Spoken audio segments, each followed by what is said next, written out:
ঈদযাত্রা নির্বিঘ্ন করতে ঢাকা-টাঙ্গাইল মহাসড়ক পরিদর্শন করেছেন ঢাকা রেঞ্জের অতিরিক্ত ডিআইজি মোস্তাফিজুর রহমান। সোমবার রাতে ঢাকা-টাঙ্গাইল মহাসড়ক পরিদর্শন শেষে এলেঙ্গা বাস স্ট্যান্ডে তিনি জানান, ঢাকা-টাঙ্গাইল যমুনা সেতু দিয়ে যেন মানুষ নির্বিঘ্নে বাড়ি ফিরতে পারে সেজন্য পুলিশ সদস্যরা কাজ করছে।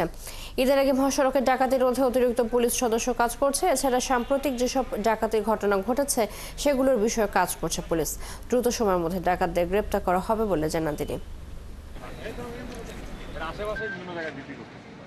ডাকাতি প্রতিরোধে আমাদের জেলা পুলিশ কঠোর ব্যবস্থা নিয়েছে। তারা সারারাত্রি মোবাইল পেট্রোল এবং পিকেট, সিনিয়র অফিসারদের তদারকি সবগুলি অব্যাহত রেখেছে। আর ইতিমধ্যে যেগুলি ডাকাতির দস্যুতা হয়েছে সেগুলির ব্যাপারেও তদন্ত অব্যাহত আছে এবং ডাকাত তাদের ধরার অভিযান অব্যাহত আছে। আশা করা যায় যে খুব দ্রুতই আমরা আইনের হাতে তাদের নিয়ে আসতে পারবো।